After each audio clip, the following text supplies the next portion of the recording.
No recuerdo exacto, pero sí recuerdo lo último que nos dijo en la plaza. Hay que hacer una pueblada para echar a estos jueces de mierda. Qué grande, Eve. Radio Caput. Gracias a ustedes, a Caput, que estuvieron haciendo el aguante, porque sin ustedes no hay posibilidad. Un abrazo. Esas cosas. Radiocaput.com. Estás conectado. Estás en Caput.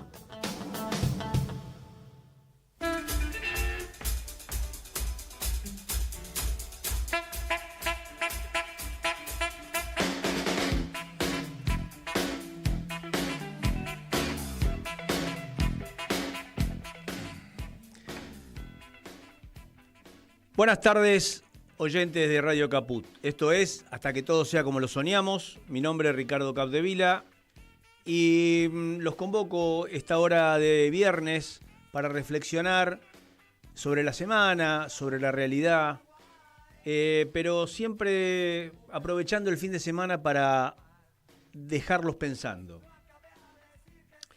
Agradecemos a Juan Martín Ramos Padilla, el creador de este instrumento de comunicación. Agradecemos a Martín Loza, que opera los controles, a Tatiana Ibarra, a Jorge Pardés, a Ignacio Sábato. A la editorial de hoy la titulo Gobierno idiota y poder judicial mafioso. En su acepción griega, idiota no tiene el significado como hoy lo conocemos. Y vamos a ir con el video número 1, en donde un artículo de la BBC nos ilustra cuál es el argumento, cuál es el significado de esta palabra para los griegos. Los griegos consideraban que había que ocuparse, la ciudadanía en ese momento se tenía que ocupar de las cuestiones públicas. Y vamos a ver la ilustración que nos hacen respecto de este concepto. ¿Eres idiota? No te lo tomes a mal, te lo estoy preguntando en el sentido griego de la palabra. La palabra idiota viene del griego idiotes y no tenía nada que ver con la inteligencia de una persona. Se usaba para referirse a las personas que vivían su vida y no se interesaban por los asuntos públicos o la política. Hay que recordar que la antigua Grecia era considerada la cuna de la democracia. La participación en el sistema político era vital para mantenerlo activo. Con lo cual, ser un idiota, es decir, un completo ignorante de los asuntos de Estado, no estaba bien visto. Para Aristóteles, los idiotas eran personas inmaduras, con un desarrollo trunco, que pueden tener una vida social, pero no una vida pública. Así que no era un insulto a la inteligencia, pero tampoco un cumplido. Es el peor analfabeto, es el analfabeto político. El que no oye, no habla, ni participa en los acontecimientos políticos. No sabe que el costo de la vida, el precio de los frijoles, del pescado, de la harina, del alquiler, del calzado, de las medicinas, depende de la política. Más allá de escuchar muchos insultos a este gobierno, este me parece muy acertado. Dado que quienes nos gobiernan se ocupan más de su persona y de su futuro que de la cosa o la gestión pública. Además, el autopercibido topo está cumpliendo con su palabra y el Estado argentino, nuestro Estado, está siendo desmantelado y muy cínicamente se jactan de hacerlo. Y para confundir a una parte del pueblo idiota, en el mismo sentido lo digo, no te lo tomen a mal, arman un relato con números de inflación dibujados, hablando de que bajó la pobreza y de las personas que hoy no están consumiendo, en un par de meses se podrán comprar una moto, o si consiguen unos viejitos meados, jubilados, generosos, hasta se pueden mudar con propiedades muy tentadoras, con muy poca plata. En otros casos, teniendo un carrito, podrán solicitar con resolución inmediata un préstamo hipotecario en el Banco Nación, que el mismo Banco Nación que querían destruir. Y para dar algunos ejemplos, les digo, vamos con la foto 2 mientras los nombro. Felipe Núñez, director del Vice, asesor de Caputo. Se le otorgaron en febrero del 2025 475 millones de pesos. Federico Furiase, secretario de Finanzas, en agosto del 25, más otro del Banco Ciudad, que suman 367 millones de pesos. Santiago Santurio, diputado de La Libertad Avanza, 340 millones de pesos. Mariano Campero, diputado aliado, 322 millones de mayo del 25.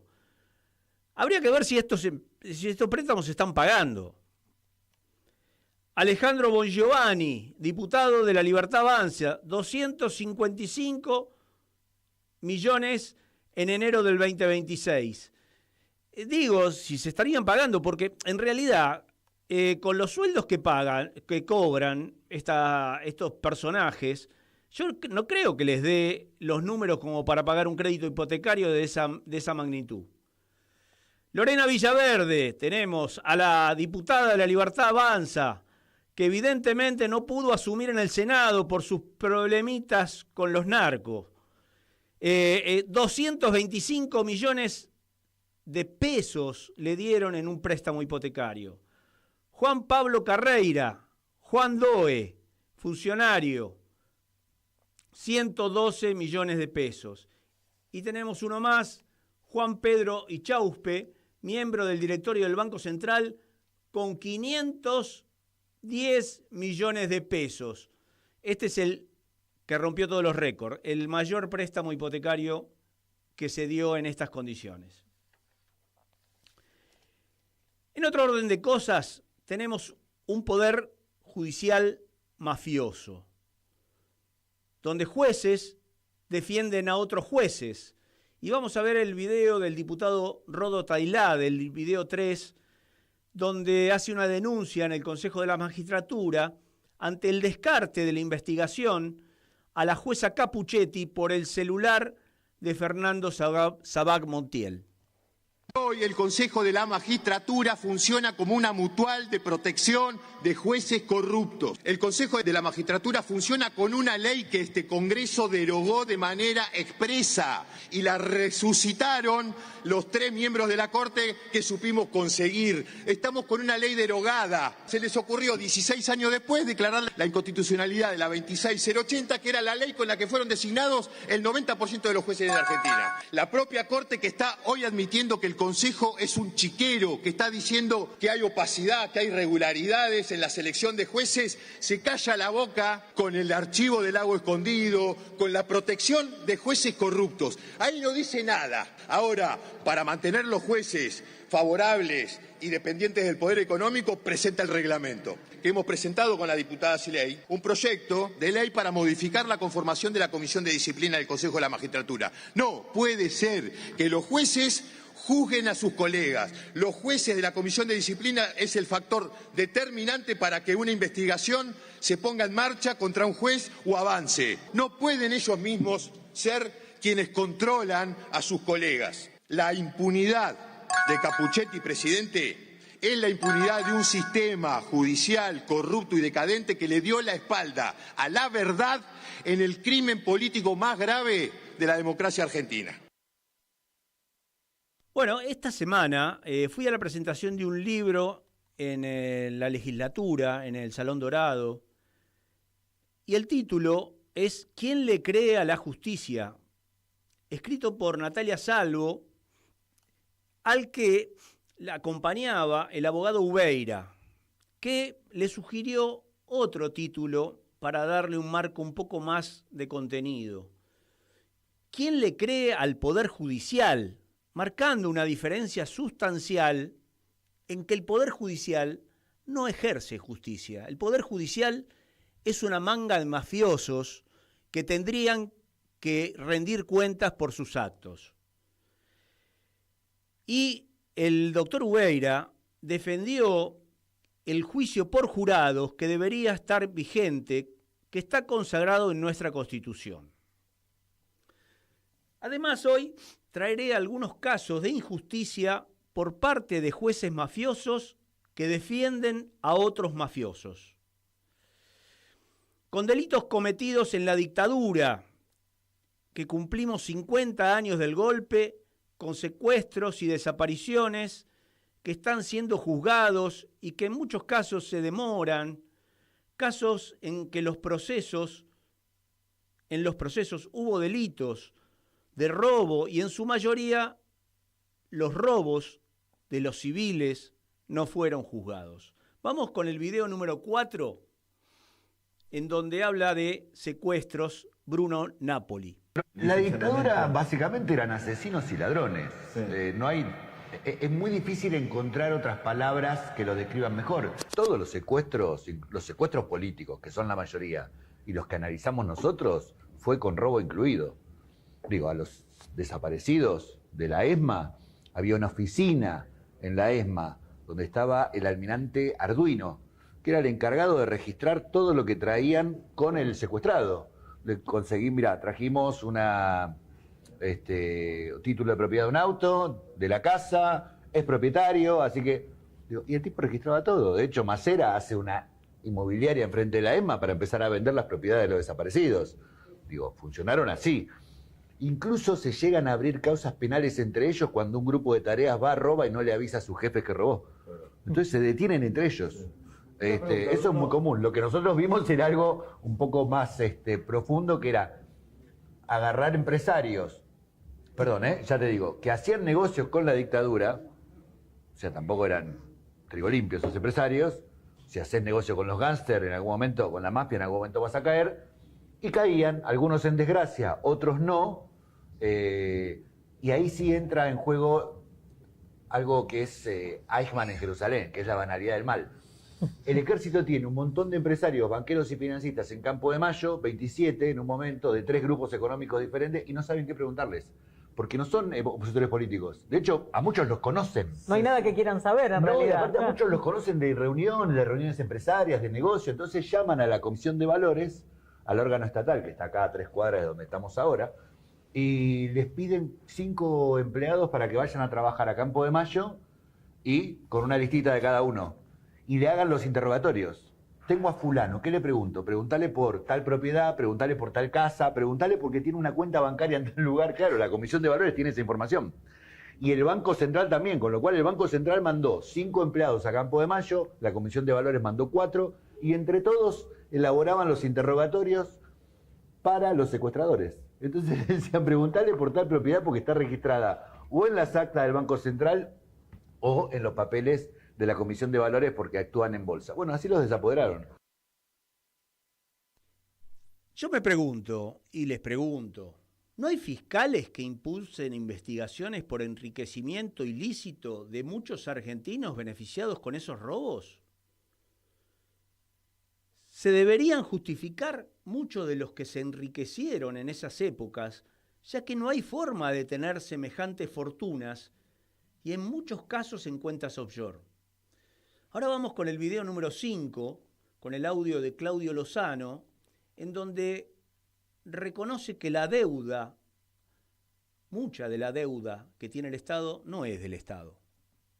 Lo que no se dice nunca es que en realidad el endeudamiento en la Argentina no comenzó por el Estado. En realidad el endeudamiento lo tomó el gran capital privado que tomó deuda en el exterior a tasas bajas. Era el momento de los petrodólares a nivel del sistema mundial y consecuentemente el financiamiento que se obtenía era muy barato y que traían esos dólares a la Argentina, los transformaban en moneda local y los colocaban en el marco de la reforma financiera que puso en marcha Martínez de Oz y que pagaba tasas de interés muchísimo más altas en el marco de la vigencia de una tablita cambiaria que permitía que una vez generada la renta en moneda local pudieran salir a una tasa de cambio muy por debajo, permitiéndole una fuga sistemática de excedente al exterior, que produjo dos procesos. Por un lado, la acumulación financiera descomunal de los principales grupos empresarios de la Argentina,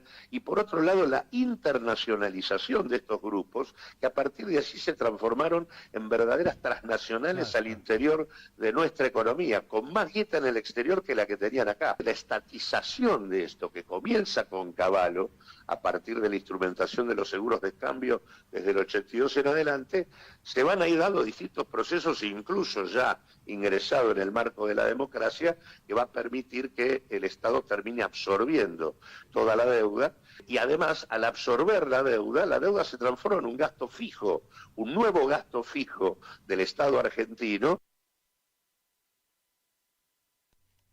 Bueno,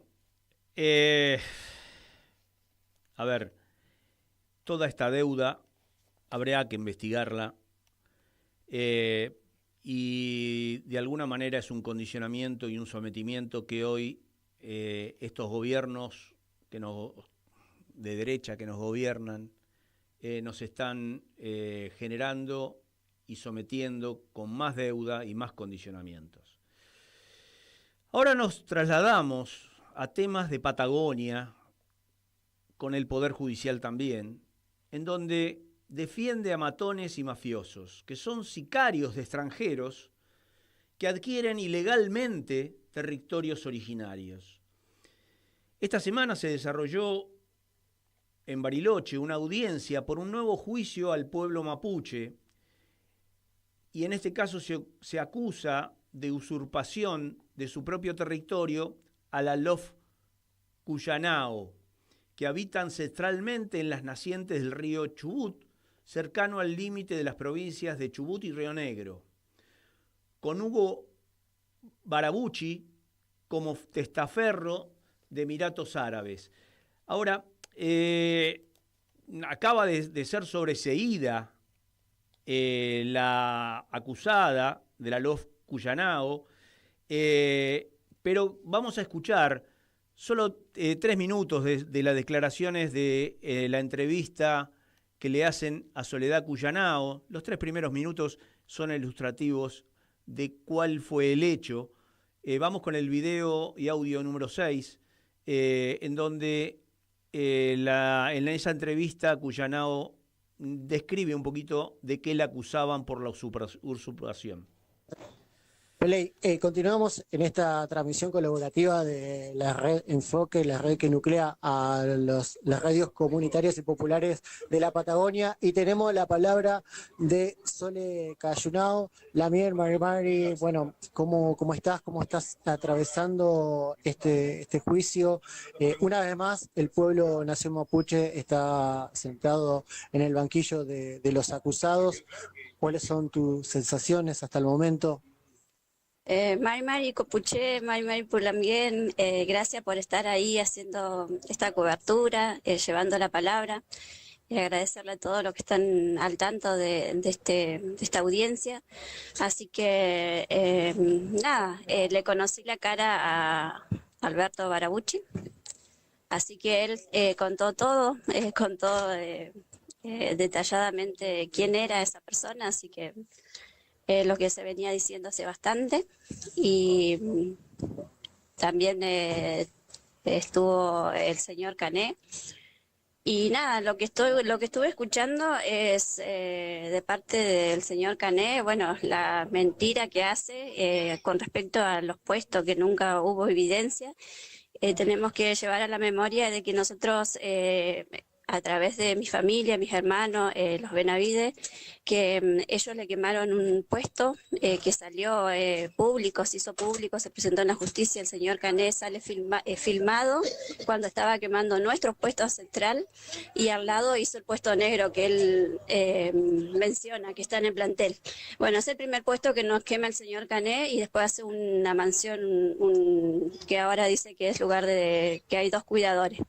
Después, en el segundo lugar, bueno, también teníamos un puesto, así que ellos también lo desconocen, dicen, lo niegan, pero bueno, son mentiras. Después están hablando de reparación de alambre, eso también es mentira, porque en una audiencia la defensora de ellos, la abogada, dice que estaban ampliando el alambre porque habían aumentado los ciervos. Así que ahí sus mentiras van a salir, o sea, están en la justicia, están presentados todo en la justicia, donde ellos justifican seguir alambrando porque los ciervos habían aumentado. Así que no es ninguna reparación, sino que seguían avanzando con el despojo de lo que ya habían despojado.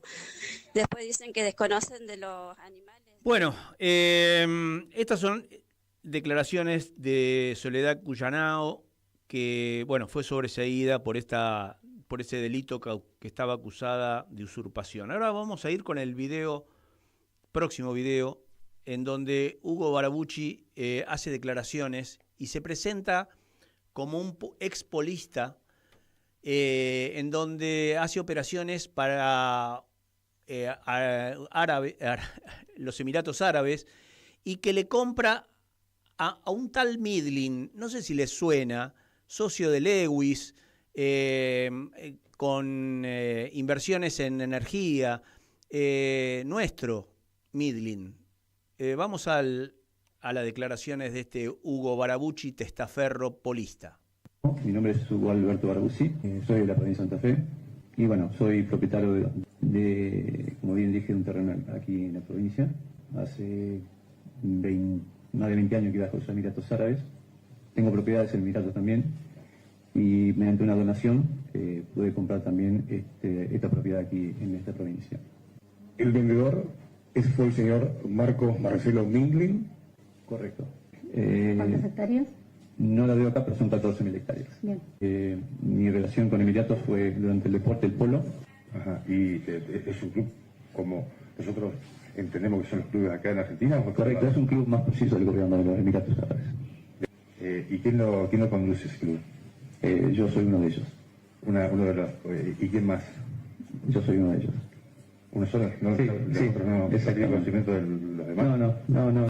Usted hizo referencia a que la parcela 602.50 la compró, que se la compró al señor Midlin en el año 2017, y que eso había, los fondos por los cuales usted lo compró, lo había recibido una donación. ¿De quién recibió esa donación? De los Emiratos Árabes, del gobierno de los Emiratos Árabes. Del gobierno de los Emiratos Árabes. ¿Recuerda el monto de la operación? Algo de $2 millones. $2 millones. Y directamente del gobierno de los Emiratos Árabes. Correcto. Bueno, como ustedes verán, son casos que evidentemente están muy retorcidos. Son cipayos argentinos que intervienen en operaciones con extranjeros en zonas que no podrían comprar extranjeros.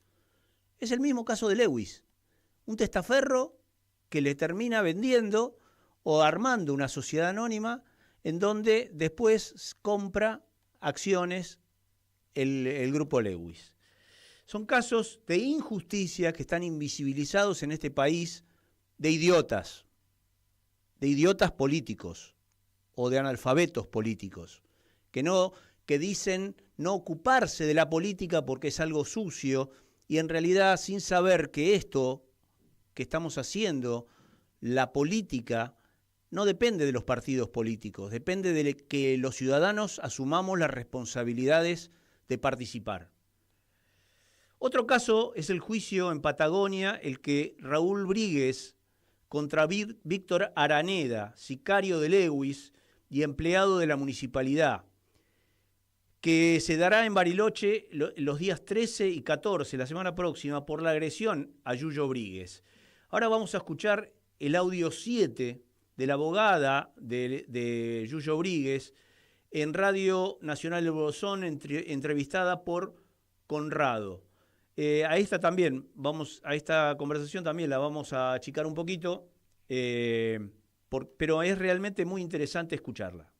Hola, ¿qué tal? Buenos días Conrado, buenos días a toda la audiencia. 2 años han pasado de lo que fue esa agresión a Yuyo y finalmente Araneda va a juicio. Contanos un poco cómo ha sido este devenir.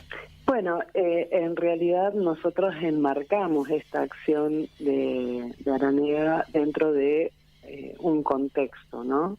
El contexto es la lucha por el acceso al lago escondido, es la reivindicación de los derechos y los recursos naturales de los habitantes de la zona.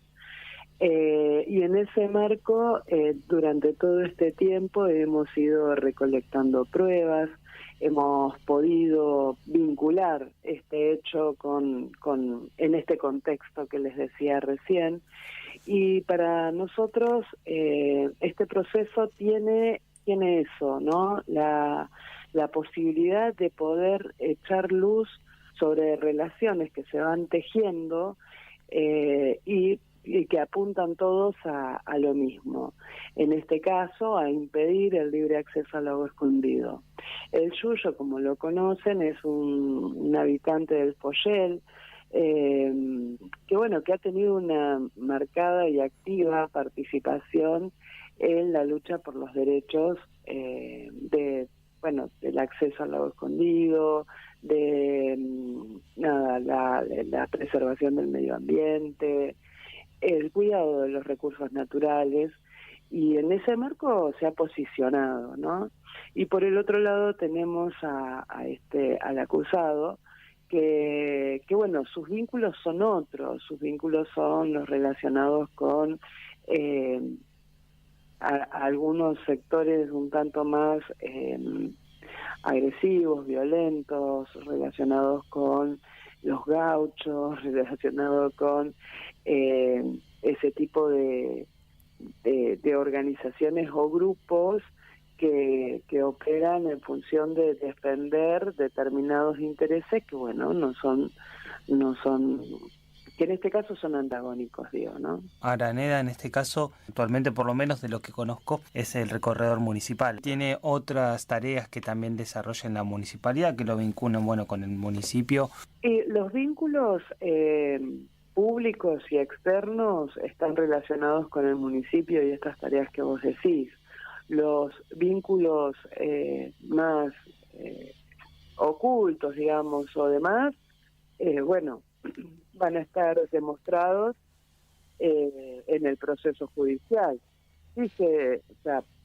Básicamente entendemos que acá hay dos posturas marcadas, una de defensa del medio ambiente y otra en defensa de intereses económicos, eso es así. Araneda, él estuvo en otros hechos vinculados, por lo menos en este comunicado que teníamos, que se habla de lo que fue esta manifestación ahí frente a la comisaría para liberar a los 2 brigadistas voluntarios acusados de iniciar los incendios. Por eso hablé de los gauchos y demás. De este sector, este grupo, yo no quiero decir parapolicial, pero ejercen ese tipo de tareas, ¿no? O sea, de meterse en una manifestación, de golpear gente, es una conducta que se viene repitiendo en estos grupos. Y sí. Bueno, hasta acá el panorama de algunas causas que realmente nos preocupan y hay que visibilizarlas porque desgraciadamente no se llegan a conocer. Bueno, ahora vamos a tener un invitado, Tomás Pérez Bodria, abogado. Lo voy a presentar, va a entrar... ¿Qué tal, Tomás? Hola, Ricardo. Muchas gracias por el espacio, un gusto estar con vos. Por favor. Voy a aprovechar una presentación que te hizo Néstor Picone y de alguna manera para presentarte. En 1982 fue cofundador del Centro de Soberanía Nacional en Pilar, con el concurso y charlas de historiadores dirigentes como Norberto Galasso, Fermín Chávez, Darío Alessandro y Rodolfo Audi. Entre los años 85 y 89 fue concejal peronista del municipio de Pilar, donde vive. Ejerció como presidente del bloque y presidente de la Comisión de Legislación, pero renunció. Dejó de ser afiliado al Partido Justicialista en repudio al envío de naves a Irak, realizado por Carlos Menem. Algo muy similar a lo que pasa hoy, aunque todavía no enviamos naves. En el año 2016 fue fundador y presidente del Centro de Formación y Acción Política Néstor Kirchner. Militó en Primero la Patria hasta el 2022 y hoy integra el Movimiento Federal por la Soberanía Nacional y es uno de los coordinadores de la agrupación de articulación Plataforma.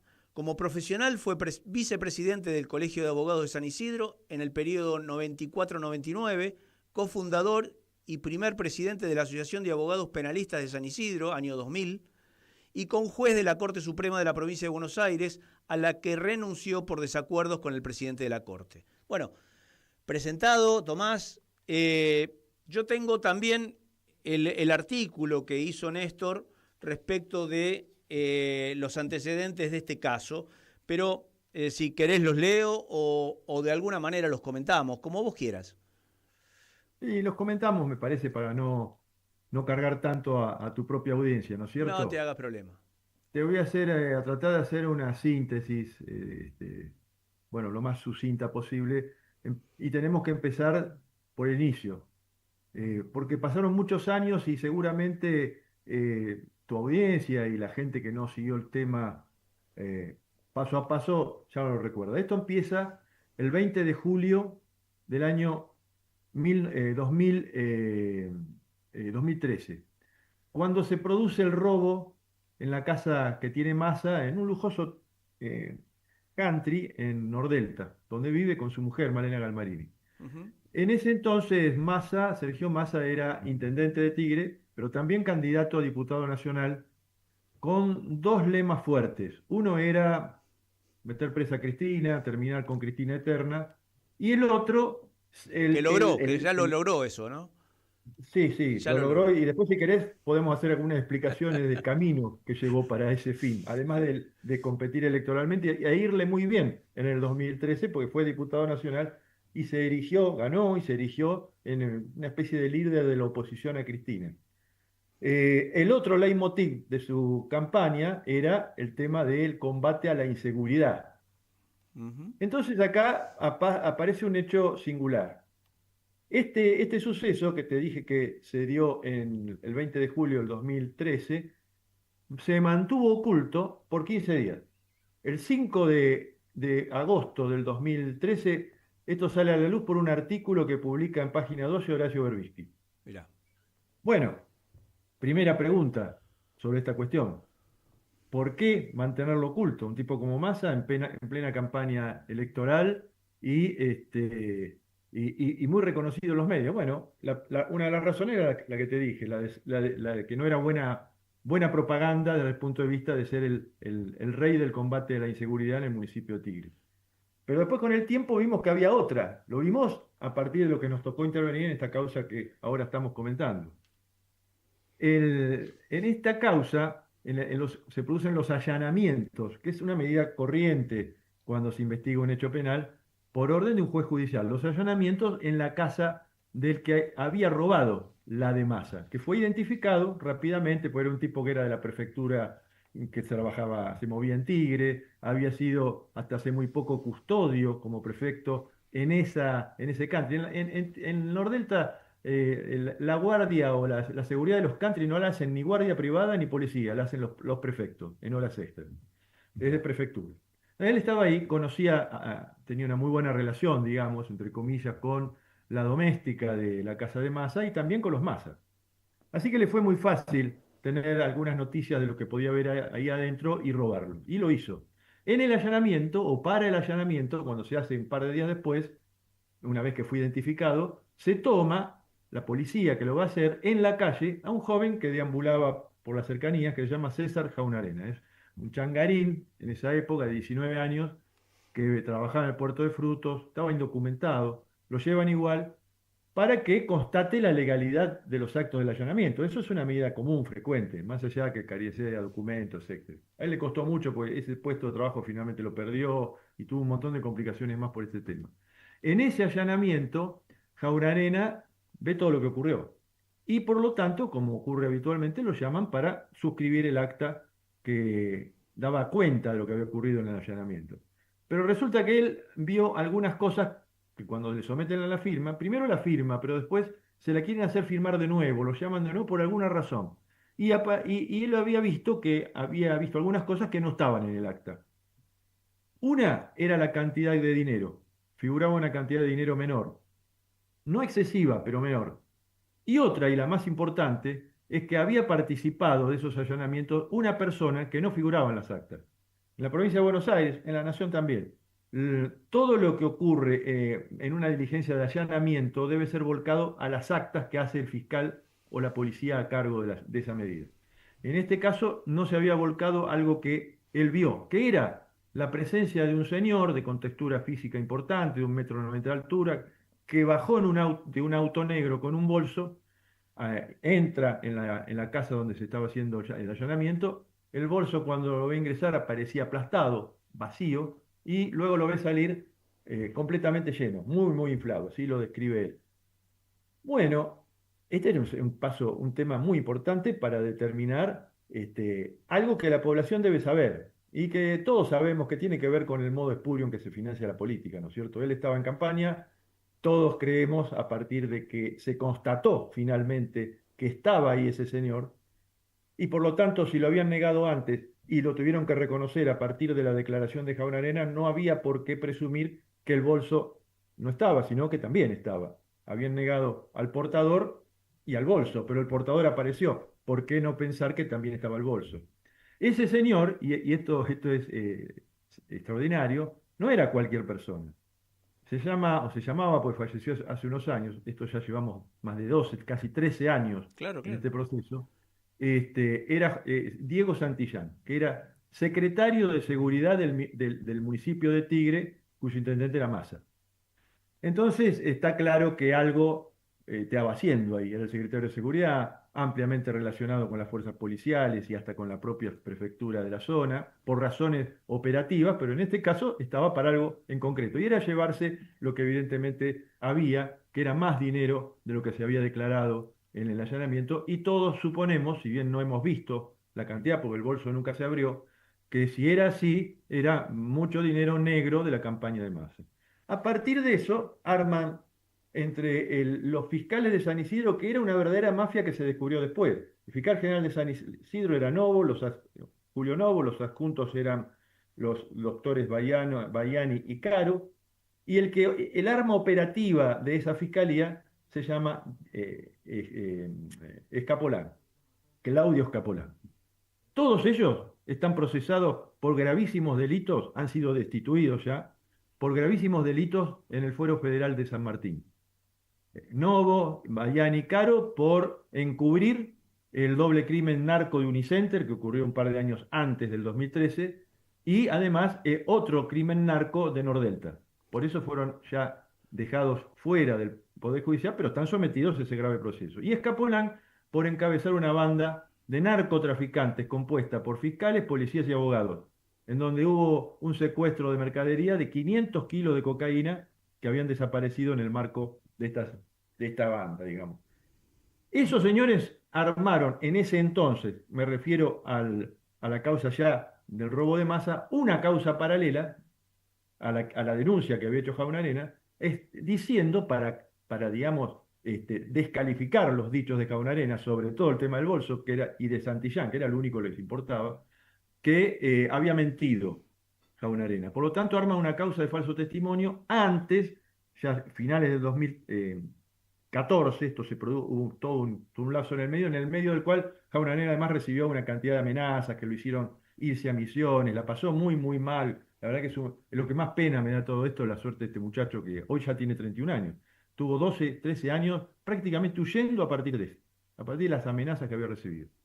Este muchacho entonces hace esa denuncia, el fiscal Escapolán, por el sistema que tienen los fiscales, se entera de la denuncia y arma una causa para descalificarlo. Y en la causa que hace, lo acusa de falso testimonio. Luego declara Jaunarena en el juicio de la causa de Massa, del robo, dice todo lo que ocurrió, no descalifica el robo, todo lo contrario, dice que el robo existió, pero que se robó más plata de la que se dice que se había robado. Y aparte hace visible la presencia de una persona que no figuraba en las actas. Exacto, que eso es muy importante por quién era la persona. Tal cual, no era tal cual. cualquier vecino, era el secretario de seguridad del municipio de Tigre, de Massa. Estaba en la casa de Massa, ¿qué estaba haciendo ahí? Y se lleva un bolso que nadie sabe que tenía dentro, pero que no es ningún otro motivo para pensar que no sea el de llevar una cantidad de dinero importante. Sí, porque un radiograbador no creo que fuera dentro del... No, ni una medallita con la nominación de intendente o diputado. Era otra cosa. Y nosotros sabemos fehacientemente que ocurrió. Nunca pudimos determinar la cantidad ni nada de eso porque obviamente no apareció, pero a través de cosas que no aparecen en la causa, algunas relaciones, algunas entrevistas que yo mismo he tenido con personajes que lo conocían, que estaban ligados, por ejemplo, a Jorge Brito, que era el financista de Massa en ese momento, el Banco Macro. Claro. Jorge Brito, padre, el que se cayó en un helicóptero. No, que supuestamente tuvo un accidente con un helicóptero. Bueno, ¿no? Así figura. Sí, por eso. Ahora, ¿qué pasó? No les bastaba para encubrir esta cuestión la mera conformación o armado de una causa de falso testimonio de Jaunarena, porque necesitaban tener un juez de garantía fin. No les bastaba con el grupo de fiscales porque había que convalidar medidas que un juez medianamente digno no hubiera convalidado porque es una violación a toda la normativa procesal. Por ejemplo, la de convalidar la declaración de un testigo de identidad reservada durante la investigación que nosotros impugnamos, pero que lo convalidaron, o sea que nunca supimos el nombre hasta ahora, el mes de marzo, donde tuvo que declarar. Para declarar en el juicio tuvieron que abrir la identidad. El fiscal Capolán fue el que pidió esa declaración y el juez Diego Martínez, a la sazón el que lograron que intervenga sacándole la competencia a los jueces de Pilar que correspondían por competencia territorial, que es lo primero que define el lugar donde se instruyen causas en materia penal, el lugar donde ocurrió, el territorio. Eso es improrrogable. Pero se la rebuscaron y la hicieron llegar a Martínez, que es vecino de Massa, vive al lado, en el country de Nordelta, y veranea con él en Pinamar, eso es público. Así que tenían todo bien armadito. Ahora, ahí, en este entramado, hubo una segunda cuestión, que es un enfrentamiento que venía de larga data entre esta bandita de fiscales y otros fiscales y jueces que lo denunciaron. Entonces la bronca entre ellos generó que también se adosara a esta problemática, que termina ahora con una condena para nosotros. Palacios, que era el fiscal que intervino en la denuncia de Jaunarena, encabezaba a los fiscales que se habían opuesto ya desde el 2009 a estos otros fiscales porque eran de terror. Lo había denunciado también un plenario de la Cámara de San Isidro en ese entonces, que estaba compuesta por otros jueces, no solo los de ahora. Y encontraron también, además de la posibilidad de favorecer las aspiraciones del matrimonio Massa en cuanto a que no se encuentre lo que ellos no querían que se encuentre, la de desplazar a su principal enemigo interno de esta pelea, que era Palacios. A partir de eso arman una hipótesis delictiva que la hacen para impulsar el libre de enjuiciamiento de Palacios y logran expulsarlo con la connivencia de jueces, de los legisladores del libre que eran masistas, y bueno, lo sacaron. Esa misma hipótesis delictiva que consistía para poder asegurar la competencia de San Isidro, que no se quedaban solo con Jaunarena, tenían que incorporar a la misma tanto a Palacios como al doctor Español, mi socio en el estudio, y conmigo. ¿Por qué? Porque si se hubieran limitado al falso testimonio, obviamente no podían involucrar al resto. Y ellos querían involucrar a Palacios. Y para involucrar a Palacios tampoco alcanzaba solo. Tenía que haber una connivencia, una especie de complot que estuviera destinado, según ellos, a favorecer la suerte procesal del señor que robó en la casa de Massa, que era Díaz, un prefecto, que además era puntero de Massa, tenía un local en el centro de Tigre con toda la cartelería de propaganda en el año 2013 en la campaña de Massa. Pero su conducta, mafiosa los hizo pensar en que ustedes eran mafiosos o los hizo figurar a ustedes como mafiosos para poderlos acusar y poderlos dejar fuera de la causa. Claro, por supuesto, necesitaban de esa supuesta connivencia, un complot entre los que te acabo de mencionar para garantizar la impunidad de masa, pero también para la de ellos mismos. Era un cruce interesante, un intercambio interesante para los dos. Massa ocultaba y ellos tenían el apoyo político de Massa para terminar con Palacio. Y lo hicieron. No les alcanzó para salvarse el propio pellejo porque al final era tan contundente los delitos al margen que habían cometido estos fiscales que los echaron a todos y están procesados porque son muy graves esos delitos. No pudieron ocultarlos. Sí. Pero sí nos llevaron puestos a todos, porque esto transcurre 13 años, no hicieron nada en el medio de los 13 años. La denuncia de Jaunarena a Palacio se la sacaron enseguida, entonces no está cerrada, pero no hicieron ninguna medida de prueba, la tienen abierta, pero sin pruebas, sin movimiento, sin nada, durante todo este tiempo hasta el presente. Se viene el juicio oral, en el juicio oral el fiscal propone una serie de pruebas, nosotros también, toda la prueba, incluso yo te diría principalmente la que ofrece el fiscal, termina favoreciéndonos descubriendo esta trama, porque por ejemplo aparece el famoso testigo de identidad reservada que nos tenían oculto durante 13 años, descubre su identidad, era un prefecto de Tigre también, del grupo de inteligencia de prefectura, que viene y declara que cuando yo le pregunto por qué, cuál era, bueno, primero, para ser testigo de identidad reservada tenés que fundamentar un riesgo personal o de la familia muy fuerte, porque le estás escamoteando la posibilidad de controlar la prueba a la contraparte. Por lo tanto, hay que acreditarlo. Nunca lo acreditaron, pero cuando viene con la entidad, con el apellido ya descubierto para poder declarar, yo le pregunto, ¿cuál era el riesgo que vos viste o que usted vio para que le admitan declarar como testigo de identidad reservada? Yo no tenía ningún riesgo, me acababa de retirar, era de inteligencia, tuve siempre casos difíciles y esto no tiene nada que ver. Me lo pidió el fiscal Escapolán, me dijo, vos declarás bajo identidad reservada. Como una carta oculta, digamos. Claro, para que no podamos controlarla en aquel momento y transcurrieron 12 años. Además, a salvo de cualquier falso testimonio, porque había prescrito el que había cometido en aquel momento, que ahora te voy a contar cuál es, vino y dijo la verdad. ¿Qué había dicho y qué reiteró en esta declaración?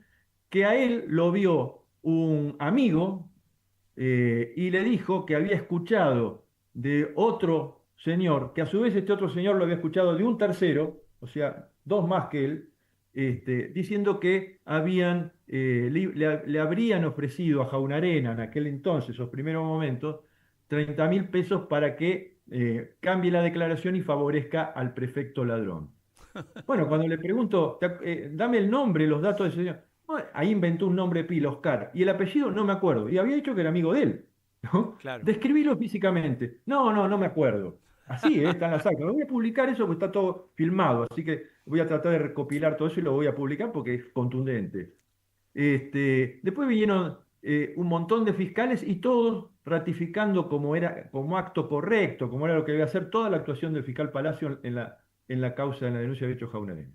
Bueno, pese a todo eso, el juez, con unos argumentos que son falaces, donde construye silogismos lógicos con premisa falsa y por supuesto con conclusión igualmente falsa, sin sustento probatorio, termina condenando a Jaunarena a 4 años de prisión, al fiscal Palacios, que ya había sido destituido, a 6 años de prisión, y a Español y a mí a 6 años de prisión, diciendo que nosotros instigamos un falso testimonio de Jaunarena, falsificamos un documento público que nadie sabe, ni él tampoco lo dice el juez, qué es, y con el propósito de favorecer personalmente al prefecto Díaz. La pregunta que nadie puede responder, además de todas estas falacias, es de qué modo se puede favorecer a un procesado por el delito de robo, tratando de demostrar que lo que robó era mucho más de lo que figura. La respuesta primera es decir, es más grave en realidad, le van a dar más pena porque robó más. Bueno, con esos argumentos nos condenaron. Así estamos. A ver, Tomás, ¿y cómo seguís con esto? Porque bueno, ahora estamos preparando el recurso de apelación. Obviamente se hace ante la misma Cámara de San Isidro, que es lo que corresponde en este proceso, y ahí estamos también complicados porque la incidencia, mira, y es algo que me interesa que conozca la población, porque no es que me pasa a mí o a nosotros en este momento. Me imagino ver todavía muchísimos más casos de gente que ni siquiera tiene acceso a un micrófono, aunque no sea el de los grandes medios. El problema es que la provincia de Buenos Aires, y podemos hablar también de la nación, eso ya es obvio como Oropi, pero la provincia de Buenos Aires el poder judicial está absolutamente sometida a la interferencia política fundamentalmente de dos dirigentes que implican dos sectores, por lo menos de modo parcial, que es el de Sergio Massa y su mujer y el de Ritondo. Ritondo y Sergio Massa manejan a Piachetti, ya con el gobierno de Vidal fue muy manifiesto eso también, todo el Poder Judicial de la provincia de Buenos Aires. Te cuento un dato que lo pinta de cuerpo entero lo que te estoy diciendo. Esta causa de 13 años tuvo en el interín un montón de incidentes de recusaciones, por ejemplo el juez Martínez, que no debería haber intervenido, una cantidad. Y llegaron al Tribunal de Casación, todos ellos, y también a la Suprema Corte de Justicia de la provincia de Buenos Aires. Todos, por razones formales, fueron rechazando los incidentes que planteábamos nosotros.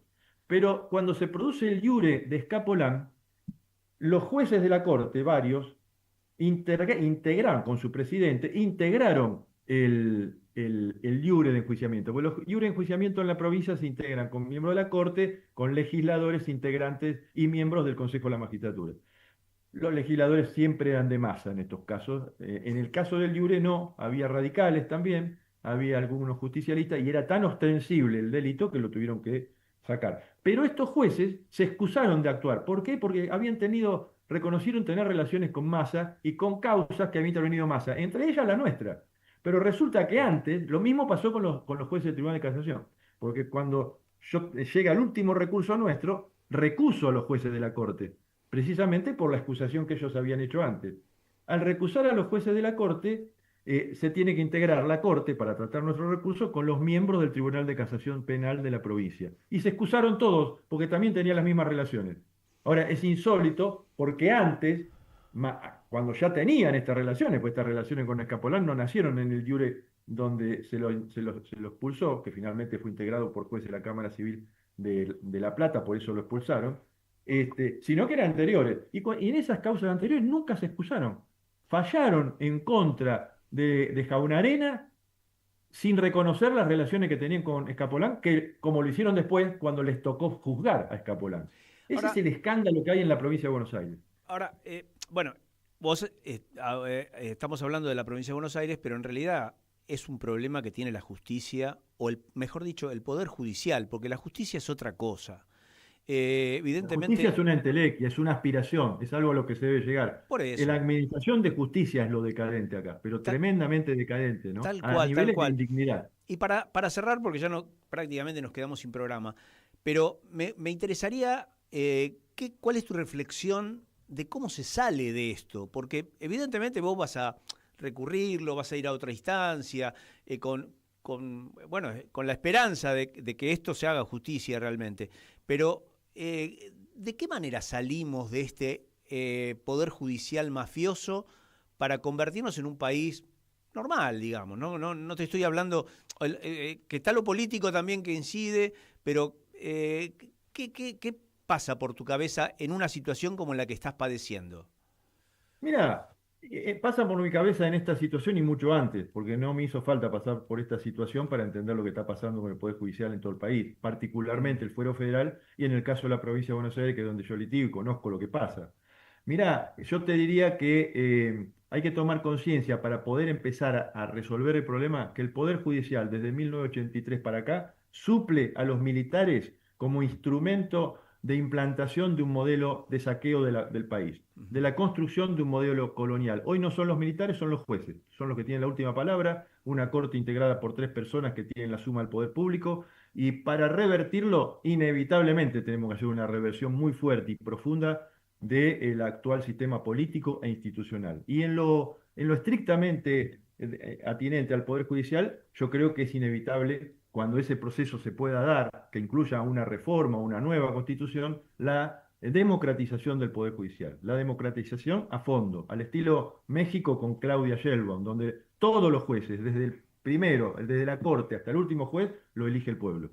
Bien. Si el pueblo se equivoca en algo, por lo menos tiene el derecho a hacerlo, pero es popular. Este Poder Judicial es un poder endogámico, que está llamado a custodiar los intereses económicos más concentrados y los intereses geopolíticos de los países que nos convierten para sacar nuestros recursos en una colonia. Eso hay que revertirlo a través de una lucha política, porque la Constitución es el resultado de una acción previa que tiene que llevar adelante la ciudadanía. Pero la justicia por jurado figura en la Constitución. Podría ser una herramienta. Se aplica en la provincia de Buenos Aires y en otras provincias. No es solución. No es solución. Cuando llega... El problema del Poder Judicial... ¿Por qué? ¿Por qué no es solución? ¿Por qué está retrocediendo en Estados Unidos, en Inglaterra, en todos esos países que son los padres del juicio por jurado? No llega más del 1 o 2% a esa instancia. En los demás casos quedan arreglados por fuera. Porque el problema se produce con la investigación, donde tienen todo el poder, fiscales, entrelazados con policías, con jueces de garantías. Cuando llega un juicio oral, está todo amañado. Y después, en determinados casos de juicio oral, que también ocurre con los jueces, pero no se soluciona con el juicio por jurado, porque en la Argentina, el juicio por jurado funcionaba cuando la gente que integraba los 12 jurados, la famosa película, ¿te acordás de los 12 jurados?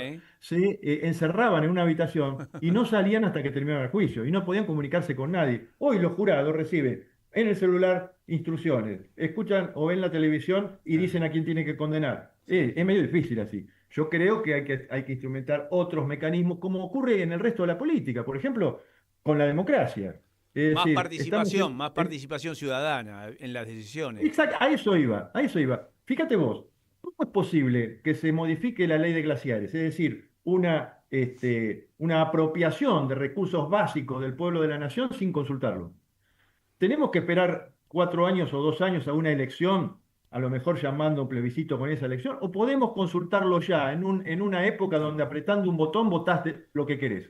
Es decir, esto hay que actualizarlo y tiene que actualizarse en el sentido de profundizar en serio la democracia y no intermediarla con personajes que no juegan para los intereses del pueblo ni de la nación. El artículo 22, delegando la representación, yo creo que debe convertirse en una participación del ciudadano. Totalmente.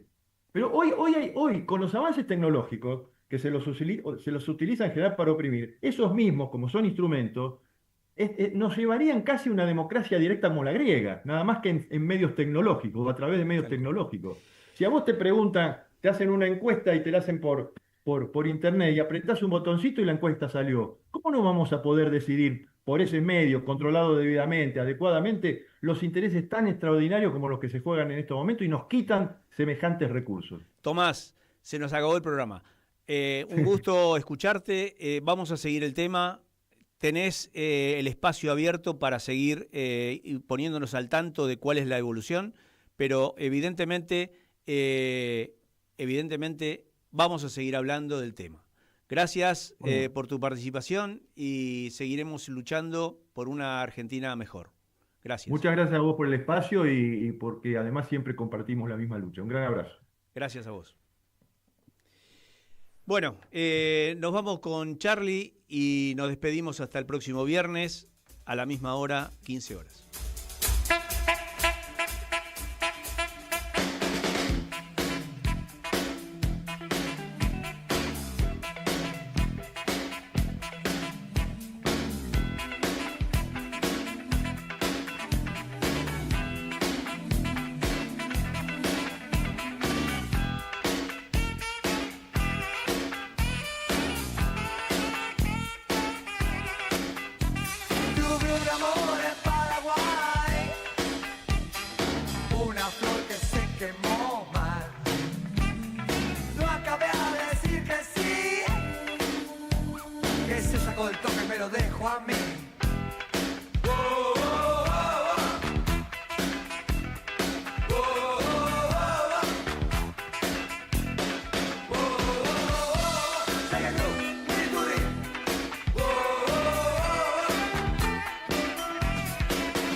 Yo tenía 3 libros y una foto del Che.